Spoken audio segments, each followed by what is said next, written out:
for the Infant Feeding and Emergencies webinar. Just a couple of administrative things before we get started. If you're watching this for the FEP grant requirements, please make sure to register on Kansas Train. And if you have more than one person at your computer watching this webinar, please email the kdhe.preparedness.gov email address to let us know that you've got more than one person at your location watching. And with that, I'm going to turn it over to Brenda and Brandy. Great. Thank you so much, Luke, for having us. I really appreciate this opportunity to speak to the emergency preparedness folks in our fine state of Kansas. I'm Brenda Bandy, Executive Director of the Kansas Breastfeeding Coalition. We are your state breastfeeding coalition, wanting to ensure that you have everything you need to support families in your community. And I am joined today by my colleague, Brandy Harrison from the North Carolina Breastfeeding Coalition. Brandy, would you like to introduce yourself, please? Hi, yes, thank you. As she said, my name is Brandy Harrison. I'm a lactation clinician in Western North Carolina, and probably most importantly, a mom. I also am former chair of the North Carolina Breastfeeding Coalition, and I'm a founding coordinator of the NCBFC SAFE team, which is the Support and Advocacy for Feeding Emergencies team. Thank you so much for joining, Brandy. And we are going to be excited to hear more from you later after I kind of set the stage a little bit, and then I will pass it on over to Brandy. Who unfortunately has firsthand experience with this. But here in Kansas, let me set the stage for why we should be interested in infant feeding during emergencies. I wanted to share with you breastfeeding rates in our state to give you an idea, a sense that when we talk about infant feeding, we're really talking about first and foremost breastfeeding in Kansas. You can see here that Kansas has high breastfeeding rates, higher than the national average, close to the Healthy People 2030 goals. And what I want to draw your attention to here is breastfeeding at a year, the final group of data down there on your right, that almost 1 in 4, more than 1 in 4 infants are still receiving breast milk at a year of age, and 1 in 3 are still exclusively reliant on breast milk at 6 months of age. So when we think about families with infants during an emergency, chances are that those infants are still receiving breast milk in some form or in mix with complementary foods after 6 months of age. So this is why we should be considering infant feeding needs during disasters, because breastfeeding really does matter. I think of it, I think many do, during disasters as really a wonderful combination of a protective, almost a medicine, but a protective food, if we could, that ensures the health and well-being of the child and of the mother during a critical time when they're very vulnerable to illness. And breastfeeding helps to ensure that the infant is not exposed to contamination that might be present if they're using water for preparing formula. And it also gives their immune system a greater boost as well. But we know that there are barriers to continuing breastfeeding during disasters. The simple stress of the disaster, all of the complications of a family having to perhaps be in a setting that is not their home, being separated from the people who support them, and maybe not even having access to electricity and clean water, and maybe not privacy and security that they might need to continue breastfeeding. So we know breastfeeding is important to continue during disasters, especially during disasters, but we also know that there are challenges for families to do that very thing. So we're here to talk about how to do that. We can rely on folks like you all, the people that are responding and setting up maybe shelters or assisting families in whatever role that you serve in your community. So here is a shortened, condensed version of what we're going to be talking about. We're going to be talking about ensuring that families have access to healthcare providers with a lactation experience. And Brandy and I are both board certified lactation consultants. I'm happy to say in Kansas, we have over 200 of them in our state, and we can help connect you with those clinical care clinicians around breastfeeding. So we want to make sure families have that access. We also want to make sure they have safe locations, and also that breastfeeding is providing food when other foods aren't available. So maybe a child who is receiving complementary foods may now only be getting breast milk because that's all that's available at that moment. We also want to keep families together. I know no one intentionally separates moms and babies, but sometimes the structures that we have in place, the physical structures, can result in infants being away from families. So we want to make sure that they're kept together. And we're going to be talking about the role of infant formula during disasters. It can have its place, but we also want to make sure that it's being used in as safe a manner as possible. And we'll be talking about that. And then also, as you're setting up and planning for emergencies, having food and water for breastfeeding mothers will be a priority during emergency responses. So this comes to us from the American Academy of Pediatricians. It's a nice little flow chart for people who think, step by step, which I know many of you do as you're planning for emergencies. How do we care for moms and babies? And we're going to be sharing these slides, so you don't need to take notes on this because we have a lot of information to share. But just know that you're starting with whether the mom and baby is together or if you find that they're separated at the very beginning because of the disaster. The thing I would like to point out to you that I think often is not discussed are two things on this slide. One is lactation relactation or reintroduced.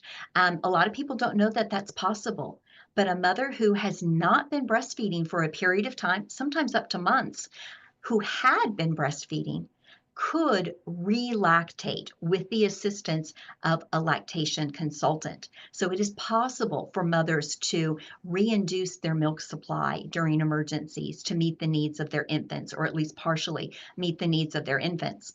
The other thing I want to draw your attention to, the second thing, is the donor human milk. We don't talk much about that. You may not be aware of the fact that there is donor human milk banks in our country. We have one nearest to us in Oklahoma City, which could provide donor human milk in the event of emergencies. We also have procedures and protocols on how to facilitate peer-to-peer or mother-to-mother sharing of milk and reducing risks through home pasteurization of milk that is shared informally and not obtained through a milk bank that has already pasteurized it. So in the event that we need to have parents sharing milk in a community, we know how to go about doing that in as safe a manner as possible through home pasteurization.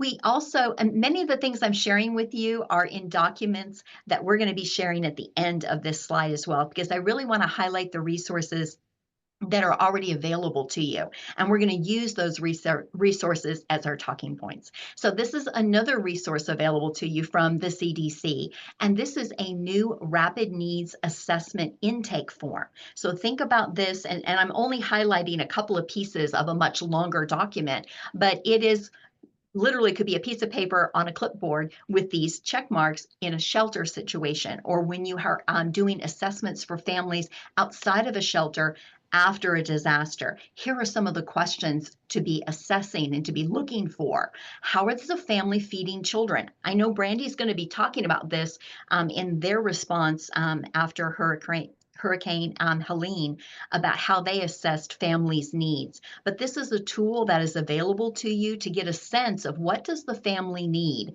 Are they breastfeeding? How are they feeding the infant? Do they need to be triaged to lactation support? What exactly do they need to safely feed their children? Here's another resource that is also focused on assessment. This comes to us from the Carolina Global Breastfeeding Institute. They have both this assessment form that you see there over, or checklist over on the left, and then it also has a nice list for shelters, what you should be thinking of if you're setting up shelters, providing that safe private area for breastfeeding and expressing milk. One thing I would like to point out is if you're not in lactation land, I like to call it, if you're not serving moms and families, you may not be aware that some families are breastfeeding by pumping and exclusively bottle feeding their expressed milk to their child. So that's why we say breastfeeding and expressing milk. That may be the method that they're feeding their child. So while they're giving their breast milk, but by pumping and then serving it in a bottle. So when you're thinking about accommodations, it's not just a mother who is directly feeding their infant at their breast, but they may need access to electricity and pumping if possible, to do pumping to feed their infant. That may be what that family has chosen to do. We also want to make sure that we're prioritizing access for food and water to pregnant and lactating parents, providing access to that counseling and support that we've already talked about. And that's really where our organization, the Kansas Breastfeeding Coalition, can be of a resource to you. We have a directory of all of the lactation consultants across our state, as well as peer counselors, the WIC offices, the hospitals, and we can connect you with your local breastfeeding support if you're not already connected with them. And then one thing I really like about the Carolina Global Breastfeeding Institute materials is the ready-made signs that they have to post. And I'm going to share just a couple of those with you, but they have multiple signs that can be posted in public areas that help to for breastfeeding families to know where to go and where to get support. This is another resource that comes to us from ASI. This is a group from Puerto Rico, and they have put together similar materials, but slightly different in what they're talking about for the safe infant feeding during emergencies.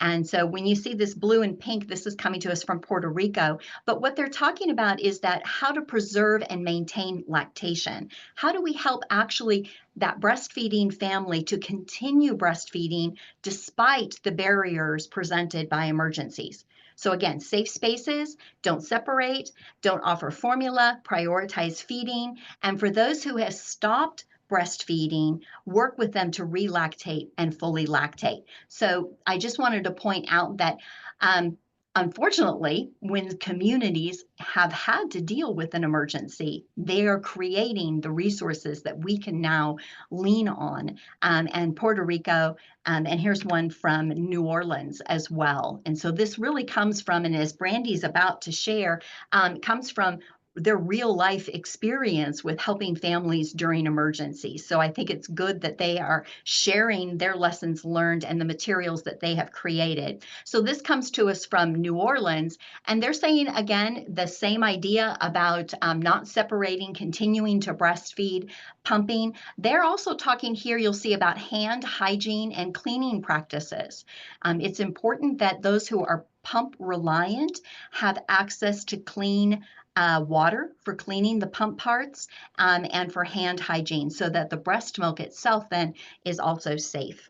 Another thing that they've highlighted in their materials is about having a small stockpile of ready to feed, which is the liquid formula.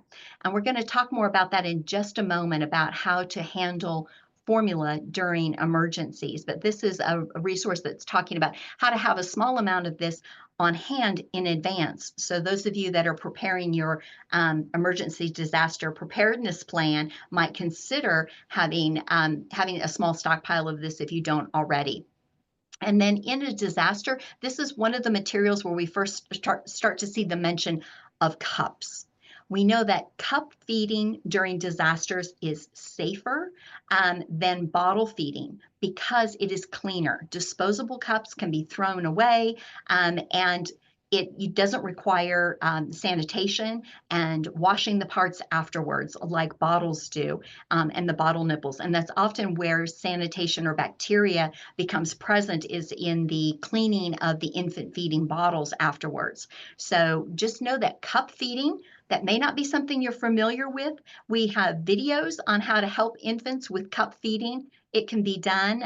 Many of our hospitals are trained in how to do that. But if it's a new concept to you, I encourage you to watch a couple of videos on how to do it. It really does work very smoothly. Okay, and here's a poster on the from the Carolina Global Breastfeeding Institute. We were talking about not washing bottles in restrooms.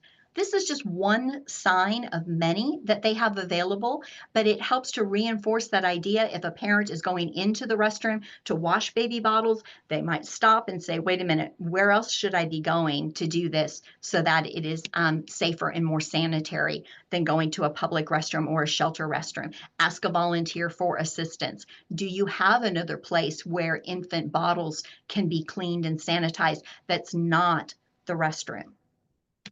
Oh, and I should mention, we're going to be taking questions at the end. Feel free to put your questions in the chat as they occur to you, and Luke and Catherine will help us to go through those questions here after our presentation. But I know if you have a question, put it down in the chat or jot it down, and we will have plenty of time for dealing with those as well. So what happens when breastfeeding is not possible? So the safest formula to offer is, as I mentioned earlier in one of the other materials, the liquid formula, which is the ready to feed formula is what it's often called. Powdered formula is not the best is not the ideal in a disaster setting for two reasons. And it's down here at the bottom. Powdered formula is not sterile. When it's being manufactured, it's not manufactured in a sterile environment, and it does carry a risk of contamination. It has to be prepared not only with water, which may be just water in itself, may be difficult to obtain, clean water, but it also should be prepared with boiled water that has hot water that is a high enough temperature to kill the bacteria that could be present in the powdered formula. So I just want to mention that. And again, you'll see that the open cup feeding is the safest. Oops. Okay. Here's another sign. Everything that's yellow is from Carolina, Global Breastfeeding Institute. Another sign about managing formula donations. We know from, unfortunately, all the past experience that during times of disasters, many times one of the first things to arrive in the form of donations is infant formula. So what do you do with formula that has arrived at your doorstep in response? So first of all, you want to have a plan for how you're going to store it. It should be not stored in it should be sequestered, meaning kind of behind the scenes, so that families don't walk in and think, oh, this is what I have to do. They want me to use formula. There's a disaster, so this must be the thing to do. We want to make sure that breastfeeding is supported and that formula is available if needed. And you distribute that if you want to distribute the infant liquid formula rather than the powdered formula, and that they should be overseen by medical staff who is aware of how to support lactation and when is formula going to be necessary. So these are some things to think about. And I also want to point out this, what I've touched on is the powdered formula has a potential for bacterial contamination. This is for all families that prepare infant powdered formula, not just during disasters, but I feel it's something that we don't often talk about. The fact that boiling the water and then waiting 5 minutes for it to cool down and then mixing that hot water with formula helps to kill the bacteria in the infant formula. We don't talk very much about this, and the CDC recommends this for babies who are under 2 months of age or born prematurely. But a lot of parents are simply unaware of this. And you may think, well, we don't need to boil the water if the water is already safe. This is not about cleaning the water. This is not about sanitizing the water. This is about cleaning the formula. The bacteria that's in the formula is only killed by hot water, and then allowing that hot water to, or the hot formula to cool down before infant feeding. So this is the preferred method of dealing with powdered formula. And you can see, honestly, this would be difficult during periods of disasters where simply access to water is challenging, let alone having to boil it for every feeding or preparing batches of formula. And then I also want to share with you another resource from the CDC, that this is a checklist for families, not for you all, but for the families that may have young children, and thinking about what should they have in their go bag, what should they have available. And you can see that from that picture alone, that it may look very different than what you might be thinking. When you have young children, you are thinking obviously about having water and diapers, but look at the hand pump that is in there. That can be essential for families who maybe are pump reliant or who are separated from their child. You can also see in that picture the liquid formula, those 2 small bottles of ready to feed formula as part of a go bag as well. So please, if you are educating families on emergency preparedness, consider having this checklist at your outreach events so that they can begin to think through how they would pack their go bag, which might look a little different than what they were thinking. And then finally, before I turn it over to Brandy to tell us about their experience in North Carolina, I just wanted to highlight the importance of social media in all of this. We've learned a lot. This particular screenshot is from the LA fires, which unfortunately were just too recent. And there was a lot of calls for helping families feed their babies. Lactation consultants were providing free consults. And how did everybody connect? It was on social media.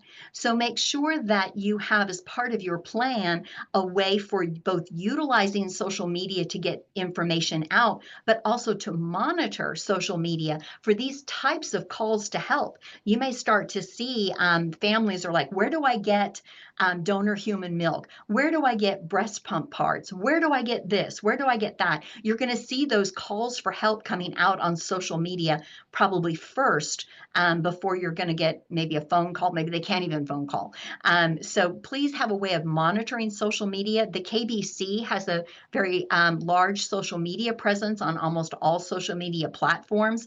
So please feel free to follow us, and we will be elevating during times of disasters connections of families to resources the best we can as a statewide organization. But I just wanted to point out the heavy reliance of social media. So at this point, I am going to pass things over to my colleague, Brandy Harrison, who's joining us from North Carolina. Thank you, Brandy, so much for coming. When I heard about the work that you were doing in North Carolina post-Hurricane Helene, I thought, oh my goodness, we really need for you to come and share with us your firsthand experience and what you've learned and the things you've created to help communities like ours.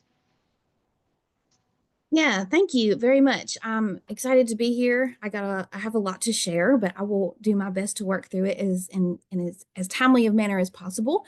Um, but yeah, as a lactation consultant in Western North Carolina, all of this started as a plea for help. And I'm basically just going to kind of tell you the story of my experience working this and how it manifested. Um, but it started as a plea for help with the storm hitting and everything getting bad really quickly in terms of not only the destruction, but there was no cell service and there was no internet or Wi-Fi anywhere for days. And so um, in this first picture, the woman ahead of me is my colleague and close friend, Janie Carpenter. And she and I did not know if each other was okay for a few days. We couldn't get in touch with each other. However, I live just far enough outside the disaster zone where I only lost Wi-Fi for a little while. So I was able to loop back into social media pretty quickly, and people kind of recognizing that we do a lot of mom baby work in the community began to contact us to bring in donations. So within a few days, we had gathered about $30,000 in donations and set out to meet the needs of the families that we support. We very quickly realized that we were well in over our heads, that this disaster was too vast, it covered too large of a geographical area, and that many of the other lactation professionals who had been doing work in the community with us for years were also incredibly displaced and were not in a stable place to support the community and to do the work. They were in survival mode themselves. So we contacted our lovely fellow board members at the North Carolina Breastfeeding Coalition and asked for help. And the chairperson, Love Anderson, was wonderful enough to basically help us develop a way for volunteers, other infant feeding specialists to come and help us. So within a few days, we had 20 to 50 people a day showing up from all over the country to help us, and they're all infant feeding specialists. And we asked ourselves, well, who is responsible for infant and young child feeding in emergencies? Who's responsible for implementing the CDC toolkit? Where does that come from? And the truth is no one is. On a federal level, on a policy level, on a protocol level with FEMA, Red Cross, this is just, it's not done. It hasn't been implemented, even though we have the guide of the CDC toolkit and we know what needs to happen. This was a firsthand experience in basically building the plane as we were flying it, using the CDC toolkit as our guide, as our flight plan. And we had to basically create a program that supported the needs of our community in really innovative and rapidly evolving ways. And when I say rapidly, as a person who has a background in public health, we know that that can sometimes take weeks to roll out certain different things, or months, or even years. And we were operating in terms of hours. Sometimes what we did at the beginning of the day was completely different from what the day ended like. And so it was very, very hectic, very stressful, and very fast paced.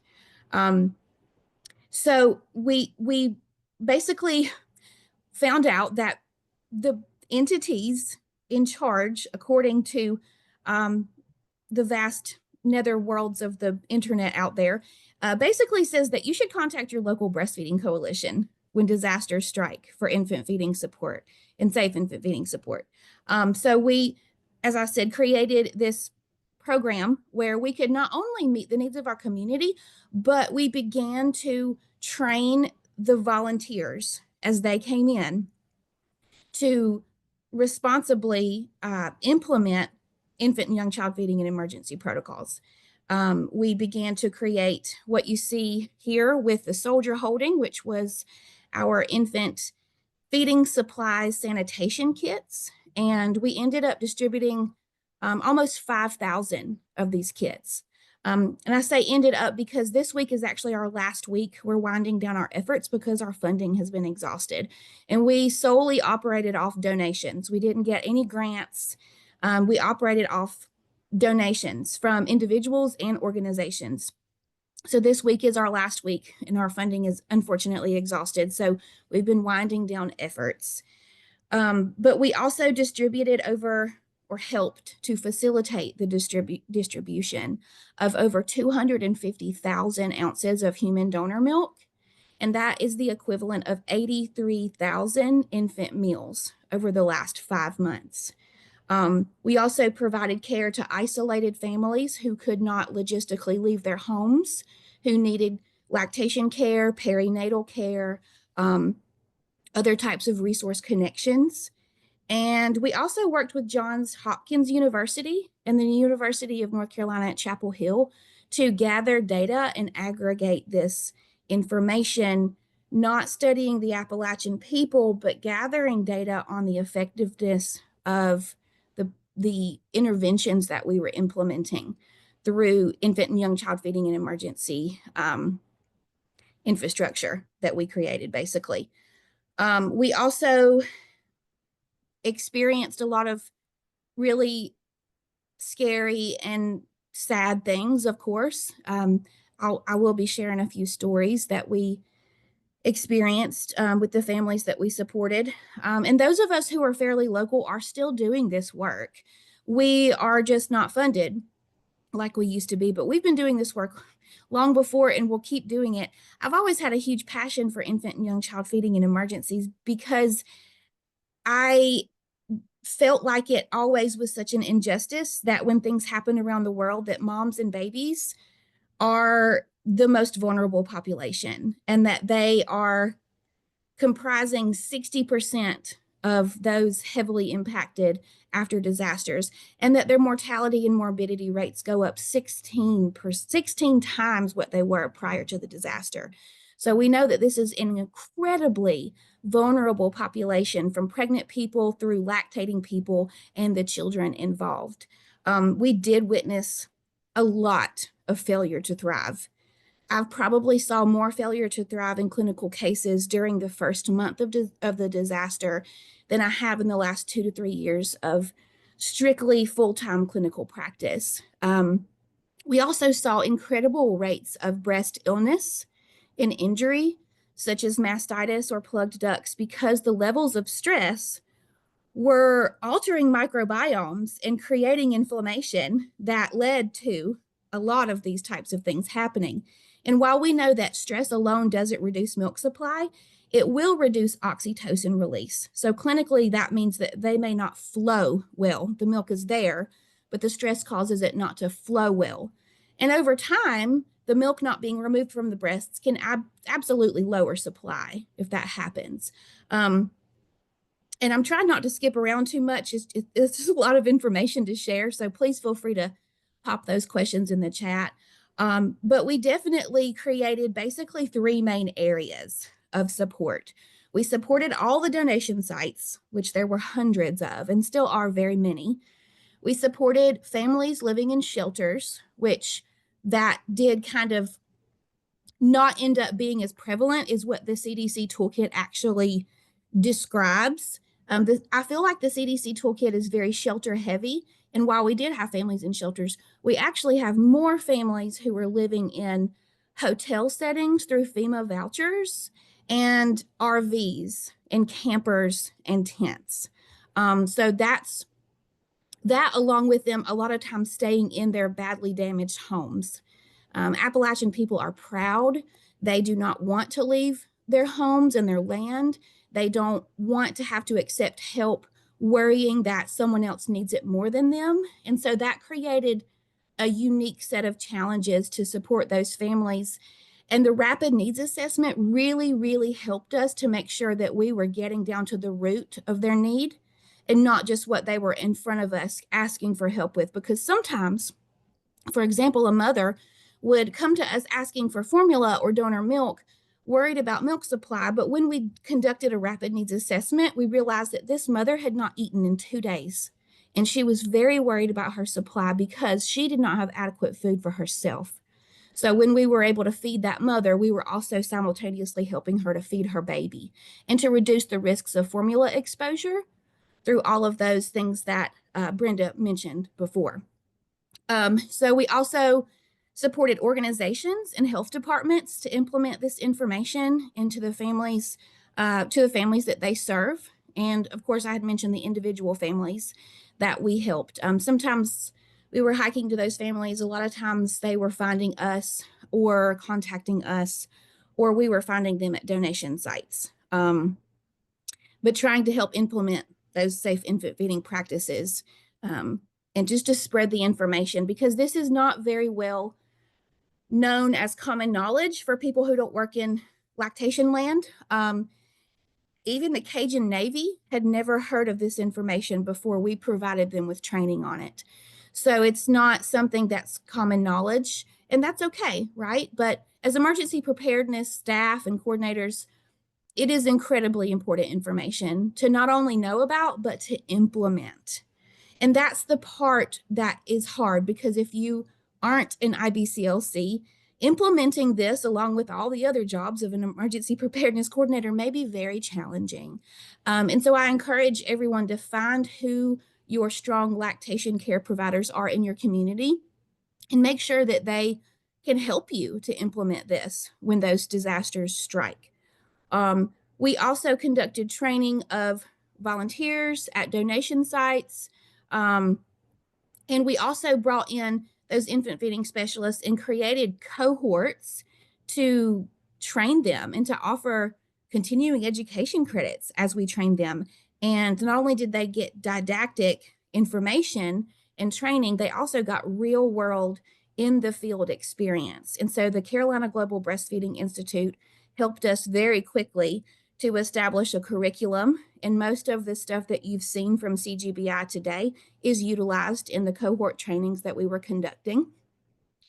We connected with policymakers, government leaders, maternal child health workers, and a lot of other different type of community health workers who also did not know this information.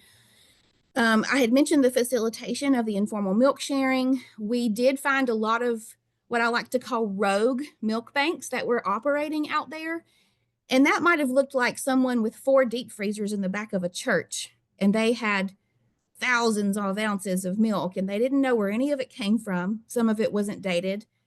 And we helped to develop a safer protocol for that and developed our own 4 different milk banking sites so that we could at least make sure that we were doing it as responsibly as possible. So developing standard operating procedures, consent forms for the recipients, and disclosure forms for the donors, created other levels of risk mitigation for families who needed access to donor milk. So it was really impressive to see how all that came together and how many parents donated their milk to this effort was really, really inspiring. We also had lots of hospital grade breast pumps and medical formulas that we helped to get to families that were in need of those things. And you can go on to the next slide if you would like.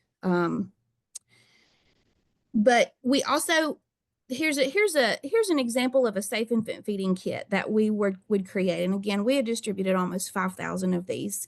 You can see that they had cups in them for cup feeding, and then a simple bottle of plain bleach with no additives, no fabric softeners, and no splash-free ingredients for the safety of the cold. This is a cold sanitation kit. So they don't require hot water to sanitize infant feeding products when they're using this particular kit. It's a cold sanitation kit. So some families were having to choose between using the last bit of propane that they had to make dinner for the family that night, or using it to heat the water to sanitize the infant feeding equipment. So not only do we give them the cold sanitation kit, but we give them the cups to where it's an extra level of protection and risk mitigation there. But we would deal with really interesting problems from day to day. It quickly got cold in Western North Carolina in October, and temperatures fell below freezing pretty quickly. And then we started to realize that a lot of the sites that we were going to had mountains of formula outside and not climate controlled, not protected from moisture. And so then we had to begin another level of education with these amazing volunteers who are already so stressed out and burnt out that your formula may not be safe to feed anymore. It may have denatured proteins. It may have contamination. It may have, water damage. And so that was just one level of challenge that we faced as we moved through this disaster that revealed itself to us. But we also did encounter some families who were in shelters. There was a family who had 4 children, a 7-month-old, a 4-year-old set of twins, and a 7-year-old. The dad worked nights, the mom worked days. And it was incredibly hard to leave them in that shelter. She contacted us because she was breastfeeding and desperately needed help because her supply had tanked due to all of the trauma that she had gone through and not being supported at work or anywhere else to frequently express her milk to protect her supply. So we were able to get her donor milk, and we also were able to connect her family with things like a car battery and helping them to connect with housing. And they were in a Red Cross shelter. I do want to note that they were in a Red Cross run shelter. And even the Red Cross shelters had absolutely no setup for safe infant feeding. There was no designated washing station. There was no designated private area for mothers to breastfeed or express their milk. There were no supplies that they needed. And that was surprising because you would think that, oh, the Red Cross is a huge organization, an amazing organization. And they are, but that just goes to show how important this is, that we get this into policy as quickly as possible because we're only going to face more natural disasters in the future. And that was another thing we really wanted to address with this, is that we wanted to create a replicable program for other breastfeeding coalitions emergency preparedness coordinators, and disaster relief groups to quickly and efficiently implement this into their practices for storm relief.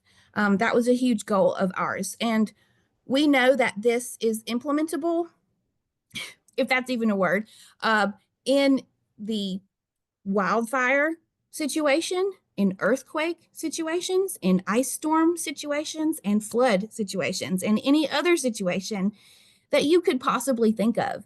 And you'll see here in these photos that, you know, the top left, for instance, that looks like an infection control nightmare to most of us, and it was. Going from the early days of seeing formula bloated in the sun, spoiling, to seeing formula bloated because it had frozen and burst open, and being out for families to just freely come and take, or for formula to be the first thing that families saw when they walked into a donation site, creating seeds of doubt in their head about their own infant feeding situation. This formula is here. Do I need this formula? Am I supposed to be taking this formula? What kind? I've never used this before. I don't know how to mix it. And add that in with, is this even safe? No one was asking themselves that. I had a pregnant woman walk up to me at a donation site looking for formula because she was afraid that breastfeeding wouldn't go well. And she lifted up cans of formula out of boxes that were covered in flood dust because everything got really muddy and then everything got really dry. So everything turned to dust. And it was difficult to breathe and it would burn your lungs because it was full of contaminants. And this can of formula was completely covered in flood dust and contaminants. You'll see here that premature formula, that NeoSure, that premature baby formula is being stored on the muddy, dirty ground. And this was a FEMA donation site that the premature formula was at. They were actually wonderful in receiving education and support from us. So they were excellent at quickly remedying all those storage issues. You'll see here in the third picture that we did conduct home visits and provide infant feeding support to families on an individual basis. The bottom, the top right is when we literally reached the end of the road. We were trying to get to a family and trying to get to a very isolated community back up in the hollers, and the roads were gone. And then the bottom left is actually me doing an assessment on a baby who we found on day 12 of the storm. This baby was also 12 days old when we found him. This mom was discharged from the hospital to her home being completely gone. And she's living in this mobile home with her sister in this photo, but she had nothing. And her baby wasn't latching. She was becoming engorged. And she was at risk of breast infection and illness. And the baby was being fed formula from a bottle that she could not wash because she did not have soap or water access. She was rinsing it with cold bottled water over and over and over for 12 days and using the one can of formula that she was sent home with from the hospital and others that she could get from donation sites. And we were actually able to get this family back to exclusive breastfeeding. So it really reduced her burden and need for supplies, and it reduced the levels of risk for her family. But actually, when I picked this baby up, he was overheating. And so that just goes to show like so many layers of challenges, right? He was having feeding difficulties, but you know, as a maternal child health specialist, you can do a quick assessment, as the rapid needs assessment encourages us to do, to make sure that the babies are in general good health and not lethargic or dehydrated. And this baby was getting too warm.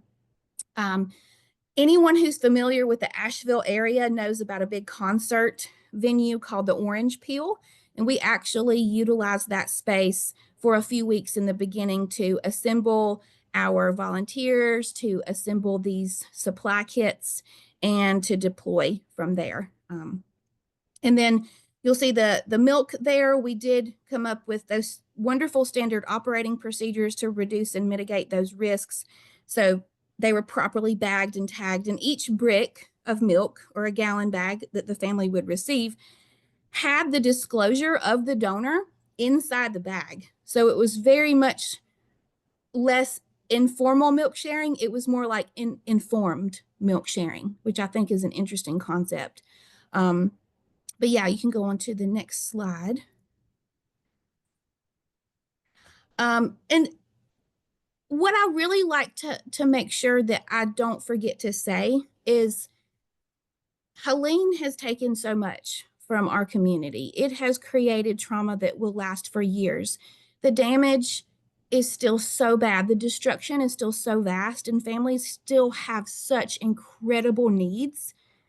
And Helene has taken a lot. I like to remind people how much are we going to allow it to take from us in our communities? Are we going to implement protocols and policies ahead of time that help to save lives and reduce trauma and infection and illness and all the things? Or are we going to continue to sit on our hands and act like this is too difficult to implement?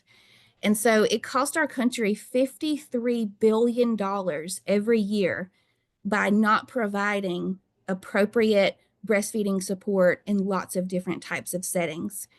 We were told that the cost of Helene to Western North Carolina was about $5 billion. I wish there was a way we could quantify the dollar amount for what this infant feeding emergency has caused us. And when we look at the cost of breastfeeding being $53 billion a year, that is $30 billion more than the opioid epidemic costs our country every year.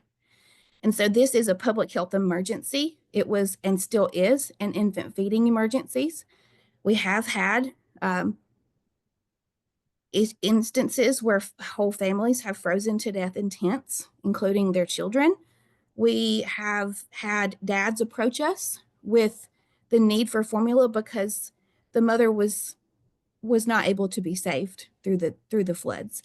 And so we really don't want to kind of dwell on the depressing stuff, but it needs to be talked about because this is still happening in our community and is not going away anytime soon. We think it will be years before everything is truly back to the way that it needs to be.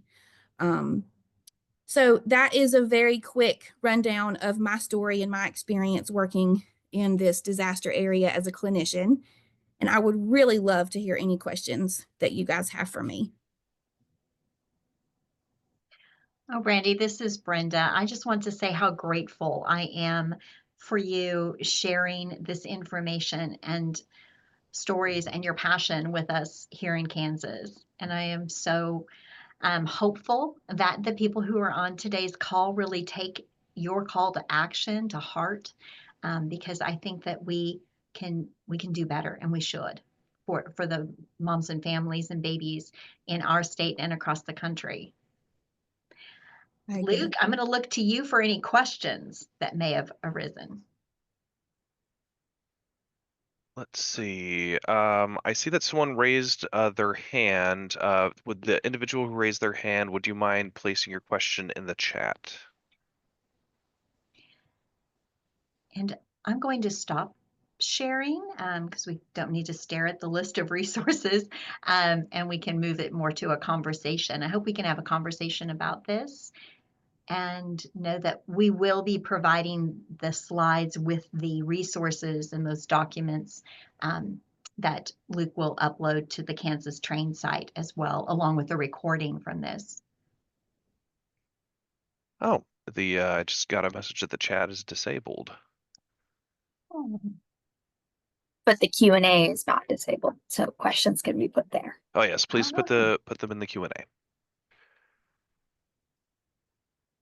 Okay. Oh, and I am now in the questions. Brandy, can you see the questions too?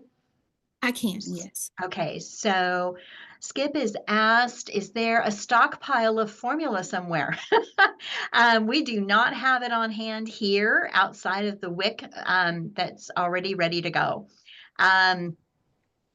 I guess I will look to Luke to see if there is a secret stash of formula. Not that I'm aware of, Skip. I believe that hospitals have it on hand for their patients, health departments, as you said, for their program distribution. But outside of that, there isn't just an emergency preparedness stash. And for KDHE, I can't speak for KDM. For KDHE, that was something I would have to pass up the chain to see if that is something we keep on hand somewhere.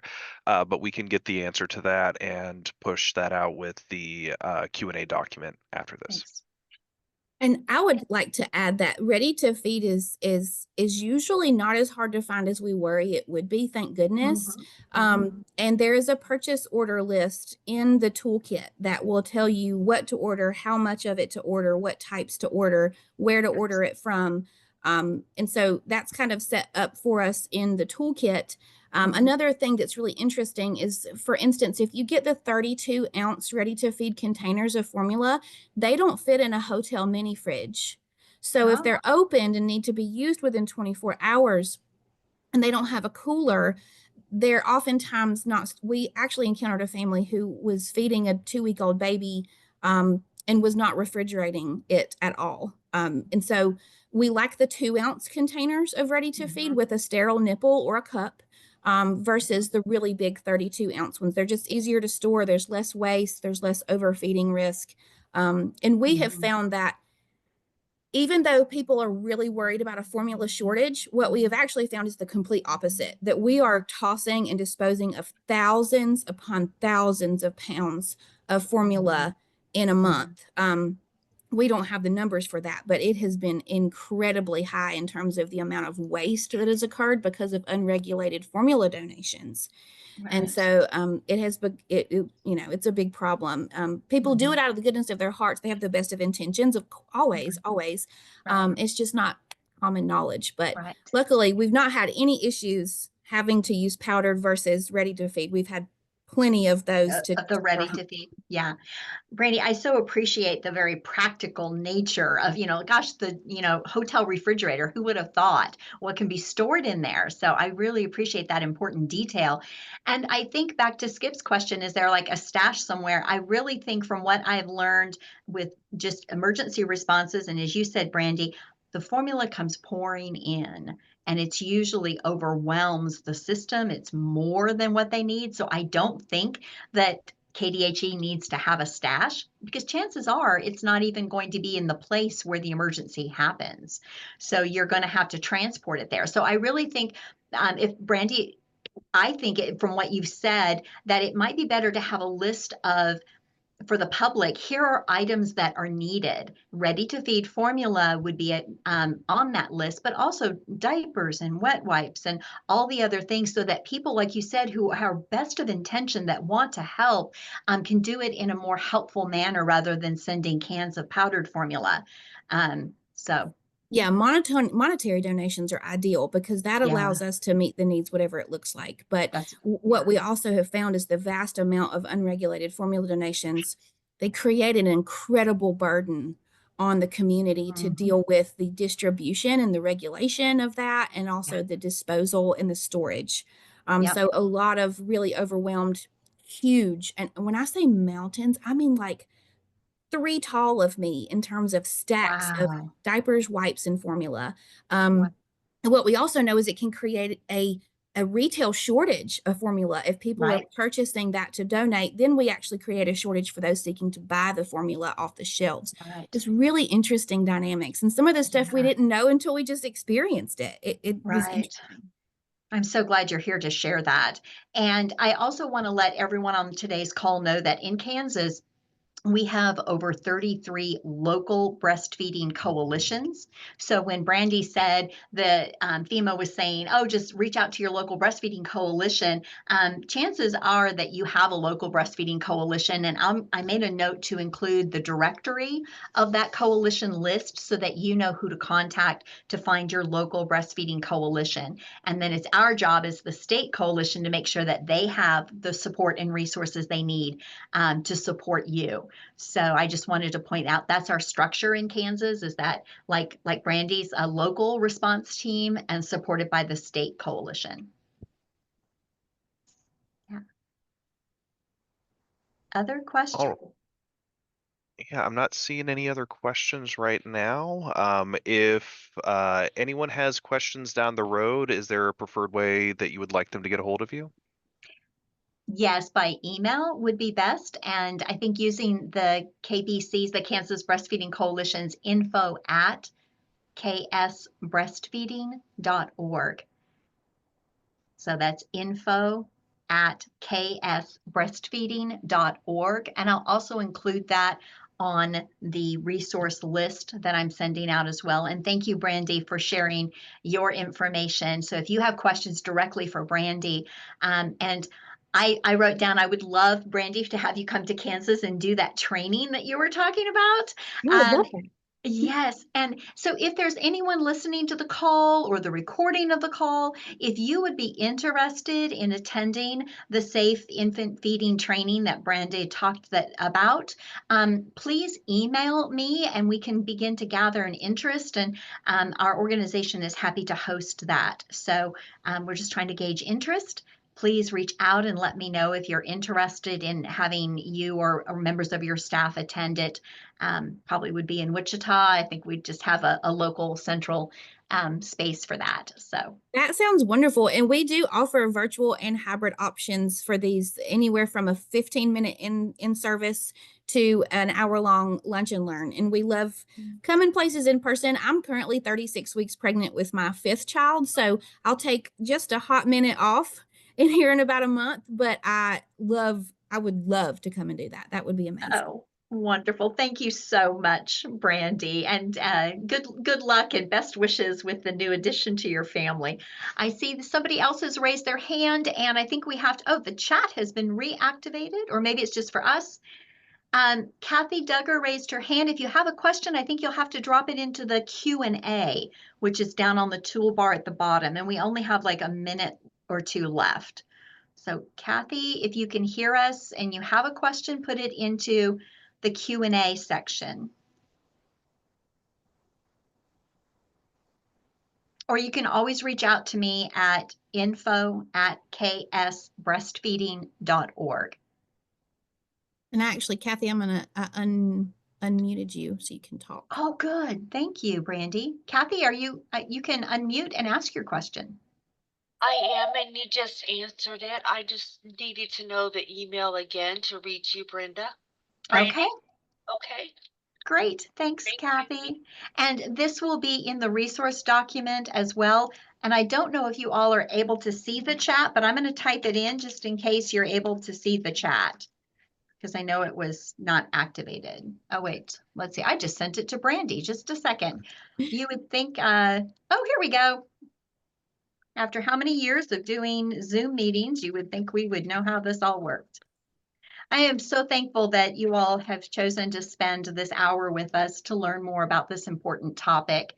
My email is in the chat, and I invite you to reach out to me with your questions and your interest in training. And we will partner with Brandy to get that to you. Thanks again, Brandy. Appreciate it. Luke, anything Thank you. else?